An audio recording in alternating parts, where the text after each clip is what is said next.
Tá? Essa é uma prática também simples e muito impactante na qualidade das reuniões. Qual que é o problema que a gente quer olhar aqui e cuidar, né? A desatenção às emoções. Né? Quem nunca, né? A gente entrou numa reunião correndo e a gente nem parou para perceber como é que a gente está se sentindo.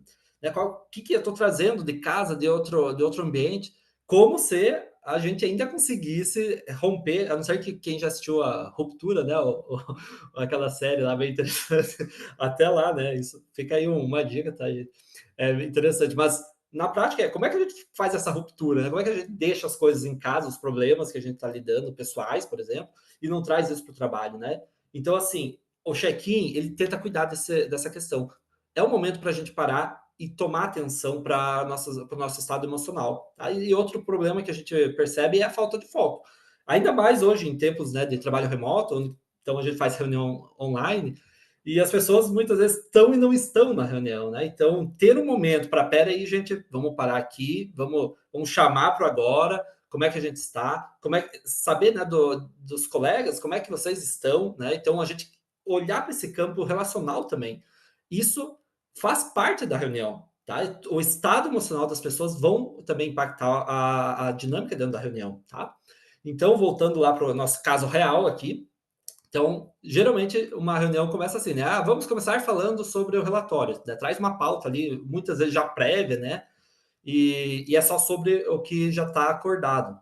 E aí alguém já traz. Então, os indicadores de venda estão péssimos. A estratégia de venda casada não está funcionando. E aí começa, né? E outra pessoa já entra também. Isso só aconteceu porque a área de suprimentos não está entregando. E aí alguém lá vem. Entendi. A culpa é minha. Estou cansado de tudo isso, né? Então, a reunião já começa com aquele climão, né, gente? E, então, é algo que a gente, novamente, vamos olhar para a forma, como é que a gente está se conectando, falando, respeitando o contexto que a gente tem nesse momento. E para isso a gente precisa fazer uma leitura disso. Então, o check-in é uma prática para esse tipo de problema, tá? Rod, quer comentar?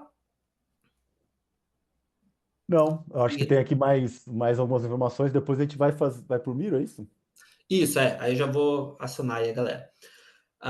Então, o que é a prática do check-in, gente? Vocês podem ver que é simples a prática em si, mas muito potencializadora, tá? Então, é um tipo de pergunta que você, como facilitador, você vai colocar no início, tá? Então, como você está chegando para o encontro de hoje? Né? Ou algo a partir dessa pergunta. Que benefícios que a gente vê com essa prática? Então, aumenta a chance de todos participarem, né? Porque eu estava falando de chamar a atenção para o momento, né? Ter estado de presença. Para quem já ouviu falar da teoria U, né? Tem muito a ver com a gente também se silenciar um pouco, estar no aqui agora para poder emergir, né?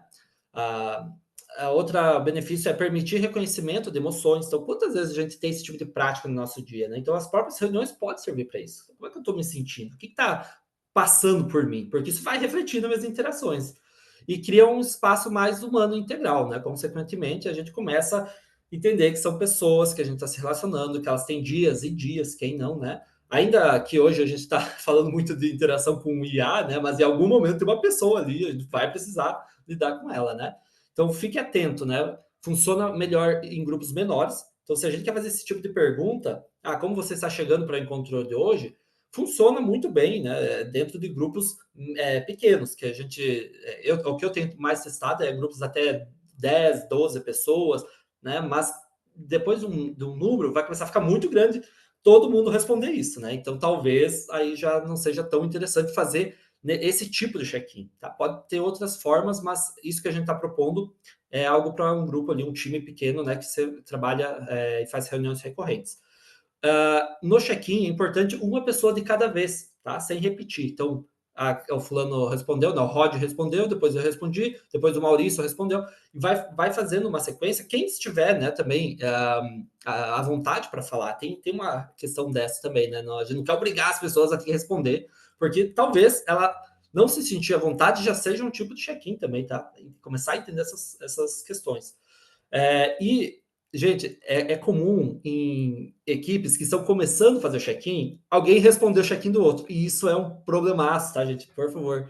O check-in, a gente só tá ali para escutar, se conectar. E se eu tô começando a responder o check-in, o Rod, vamos supor que o Rod trouxe um problema que ele estava vivenciando, e eu já, Rod, mas tranquilo isso aí, não tipo, e minimizar o problema dele. Gente, é um um problemaço fazer isso. A gente não tá aqui para no check-in, a gente não quer resolver essas coisas, a gente quer entender como é que as pessoas estão chegando, tá? Ou então alguém trazer algo e eu discordar do check-in dela, né? Não, nada a ver isso aí que você trouxe. Não, gente, se a pessoa está trazendo, isso parte dela, é uma realidade dela, tá? Cabe a cada um ali ouvir, né, e se conectar da sua maneira, mas não é para a gente responder o check-in do outro, tá bom? Então, começando, né, a fazer esse trato no campo relacional. Então, aqui é um exemplo de um check-in. Então, vamos começar fazendo check-in. Como é que você está chegando? Então, alguém traz ali, estou cansado, o volume de trabalho está insano, né? Então, ó, já trouxe uma informação aí sobre o trabalho, né? Outra pessoa pode trazer ali que está ansiosa, tá tudo bem, mas está ansiosa para falar sobre tal assunto. Então, no check-in, alguém pode apontar para isso, né? E alguém mais pode trazer, estou péssimo, eu acabei de me separar e isso vem afetando minha semana. Então, veja o quão impactante é ouvir e se conectar com esse campo relacional, né, gente? Eu diria assim que dentro do papel do facilitador, o check-in ele dá um insumo para se preparar para o próximo passo, inclusive. Né? Muitas vezes a gente vem preparado para seguir um caminho, mas o check-in ele pode revelar, né, um momento que talvez seja interessante a gente fazer um plano B aqui, né? Então, o Como check-in é só. facilitador, como Oi? facilitador, ter um check-in bem feito ajuda muito você a entender se vale a pena seguir um caminho ou outro na reunião, né? Exatamente. E eu acho que tem uma coisa que você não falou no perigo ali, mas às vezes as pessoas se acostumam a fazer check-in e elas dão resposta tipo, eu tô bem, eu tô bem, eu tô bem. Aí você precisa mudar o formato, você precisa, enfim, conversar a respeito. Não precisa ser nada muito pirotécnico, mas a pessoa que só fala tá bem, só para não ter que falar nada, é melhor que ela fala, não quero fazer check-in. É melhor que ela fale isso do que ela fala, tô bem, e na verdade é só um jeito de ela dizer não quero falar sobre isso, entendeu? É melhor que ela fale que ela não quer falar. Boa. Para não adianta o check-in virar um protocolo frio, assim, né? Não, só vou falar porque tem que falar, né, gente? Ah, então, até uma questão. Eu já joguei um desafio, não sei se funcionaria em todos os times, mas eu já fiz assim, de provocar que quem quisesse fazer o check-in precisaria fazer o seu check-in com pelo menos 5 palavras, né? Uma frase, não uma palavra ou duas, né? Tipo, tô bem, né? Cinco Fala, palavras é a barra bem baixa, eu acho, mas tá bom. eu tava começando, né, com uma equipe e daí, ó, tem que ser uma frase. Isso faz a pessoa até refletir um pouco mais, né?